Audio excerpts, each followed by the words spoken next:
qu'on nous a imposé pendant 12 ans, hein.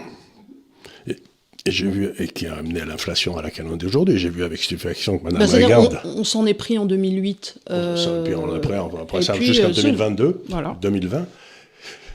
Et j'ai vu avec stupéfaction Mme Lagarde, qui, dans une conférence officielle de la BCE, disait donc on a eu une inflation qui est partie d'un seul coup, sans aucune raison. À part ça, la masse monétaire avait triplé depuis 4 ans.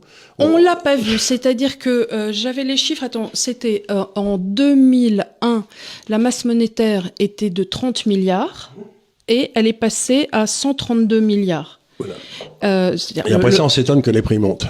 Voilà. Alors, tu te dis, attends, vous êtes passé de 30 à 120, il n'y a pas besoin d'être un immense génie du quotidien pour se dire qu'à partir du moment où tu imprimes... À un moment, les prix vont monter. À un moment, les prix vont monter. Enfin, je veux dire, il n'y a pas... non. Voilà. Mais pour Mme Lagarde, c'était une stupéfaction totale, et apparemment pour le service d'études de la BCE.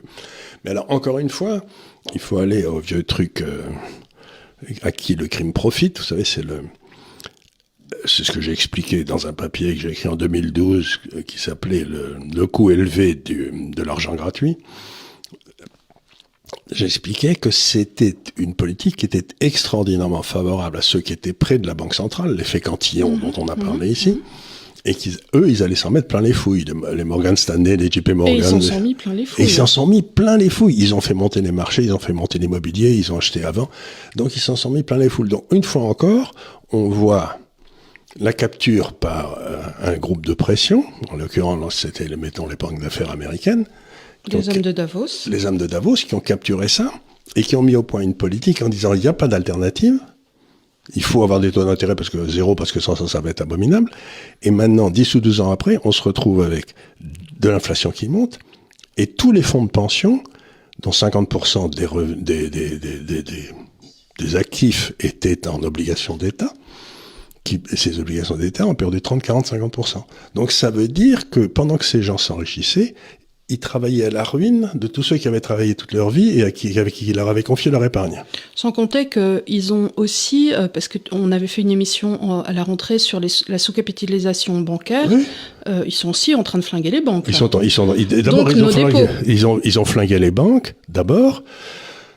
Et ensuite, ils flinguent tout ce que j'appelle l'épargne longue, c'est-à-dire celle qui a fait la différence de l'Europe, savoir gérer l'épargne longue pour investir dans des projets à long terme. Et bien ça, ils l'ont tué.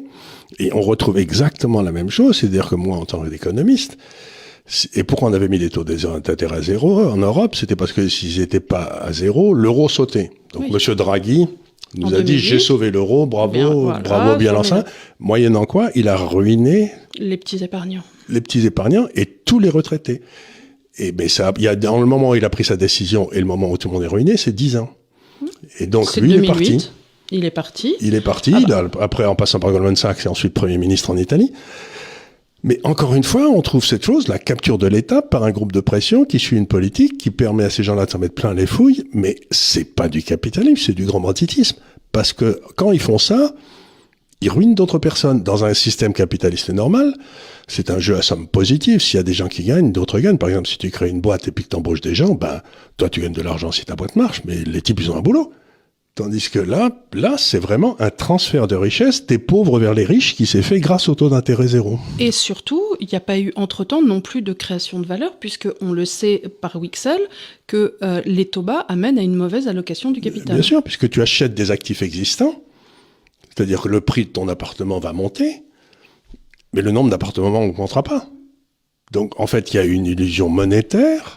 De croissance. D'enrichissement. Mais toi, le fait que ton appartement est monté depuis 10 ans, ça te fait une belle jambe, tu vis dedans.